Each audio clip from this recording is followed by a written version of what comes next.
خوش آمدید۔ آج ہم بات کرنے والے ہیں قرآن پاک کے ایک ایسے خاص خزانے کی جو سورۃ البقرہ کی آخری 2 آیات میں چھپا ہوا ہے۔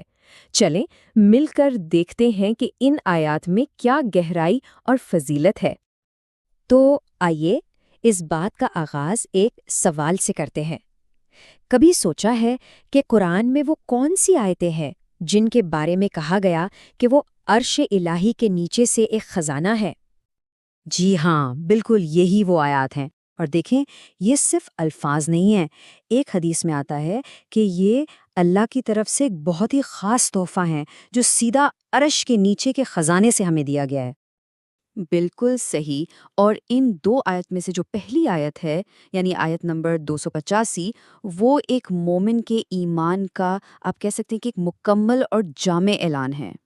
اس آیت کا آغاز ہی اتنا خوبصورت ہے۔ یہ شروع ہوتی ہے اللہ کے رسول اور تمام مومنین کی طرف سے ایمان کے ایک اجتماعی اقرار سے۔ مطلب یہ کسی ایک شخص کا نہیں بلکہ پوری امت کے ایمان کا اعلان ہے۔ اچھا، یہاں اسکرین پر آیت کا اصل عربی متن اور ساتھ ہی اس کا ترجمہ بھی ہے۔ دیکھیں، عربی میں جو گہرائی اور خوبصورتی ہے، ترجمہ ہمیں اسے سمجھنے میں مدد دیتا ہے اور ہمارے سامنے ایمان کی ایک پوری تصویر آ جاتی ہے۔ اور جب ہم اس آیت کو تھوڑا اور گہرائی میں دیکھتے ہیں نا، تو یہ ایمان کے جو بنیادی ستون ہیں ان سب کو واضح کر دیتی ہے۔ اللہ پر ایمان، اس کے فرشتوں پر، اس کی کتابوں پر اور تمام رسولوں پر، بغیر کسی تفریق کے۔ یہی تو ایک مسلمان کے عقیدے کی بنیاد ہے۔ تو ایمان کے اس جامع اعلان کے بعد جو اگلی آیت آتی ہے نا، وہ گفتگو کا رخ ہی بدل دیتی ہے۔ یہ ایک اعلان نہیں رہتا بلکہ اللہ کے ساتھ ایک بہت ہی ذاتی، ایک بہت ہی عاجزانہ دعا کی شکل اختیار کر لیتا ہے۔ اور پتہ ہے، اس دعا کا آغاز اللہ کی رحمت کے ایک ایسے بنیادی اصول سے ہوتا ہے جو دل کو بہت سکون دیتا ہے کہ اللہ کسی پر اس کی طاقت سے زیادہ بوجھ نہیں ڈالتا۔ یہ اصول ہمیں یاد دلاتا ہے کہ اللہ کا انصاف جو ہے نا، وہ ہمیشہ اس کی رحمت کے ساتھ جڑا ہوا ہے۔ یہاں اب ہم اس پوری آیت کا متن اور اس کا ترجمہ دیکھ رہے ہیں۔ ذرا غور کریں کہ یہ دعا کتنی مکمل ہے۔ اس میں بخشش بھی مانگی گئی ہے، آسانی بھی، اور اللہ سے مدد کی التجا بھی کی گئی ہے۔ یہ جو سارے نکات ہیں نا، یہ اللہ اور بندے کے تعلق کو اتنے شاندار طریقے سے دکھاتے ہیں۔ ایک طرف ہم اپنی کمزوری کا اعتراف کر رہے ہیں اور دوسری طرف اس کی بے پناہ رحمت اور مدد پر پورا بھروسہ بھی کر رہے ہیں۔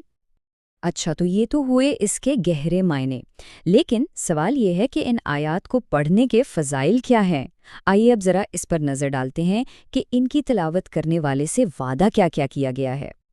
اس سلسلے میں نبی اکرم صلی اللہ علیہ وآلہ وسلم کا ایک بہت مشہور فرمان ہے کہ جس شخص نے رات میں سورۃ البقرہ کی یہ آخری 2 آیتیں پڑھ لیں تو یہ اس کے لیے کافی ہو جائیں گی۔ یہاں جو لفظ ہے نا، کافی، یہ بہت اہم ہے۔ علماء اس کی وضاحت کرتے ہوئے کہتے ہیں کہ یہ صرف ایسے ہی کافی نہیں بلکہ یہ ہر طرح کی برائی سے، شیطان سے اور دنیا کی پریشانیوں سے بچانے کے لیے کافی ہیں۔ کچھ علماء تو یہاں تک کہتے ہیں کہ یہ تہجد کی نماز کا نعم البدل بھی ہو سکتی ہیں۔ اور اس حفاظت کی طاقت کا اندازہ اس بات سے بھی ہوتا ہے کہ ایک اور روایت میں آتا ہے کہ جس گھر میں پوری سورۃ البقرہ پڑھی جائے وہاں 3 راتوں تک شیطان داخل نہیں ہو سکتا۔ تو آپ سوچیں، یہ آخری 2 آیتیں تو جیسے اس پوری عظیم سورت کا خلاصہ ہیں، اس کی طاقت کا نچوڑ ہیں۔ تو پھر اب سوال یہ اٹھتا ہے کہ اس انمول خزانے کو ہم اپنی روزمرہ کی زندگی کا حصہ کیسے بنا سکتے ہیں؟ اسے اپنی روحانی ڈھال کیسے بنائیں؟ دیکھیں، طریقہ بہت آسان ہے۔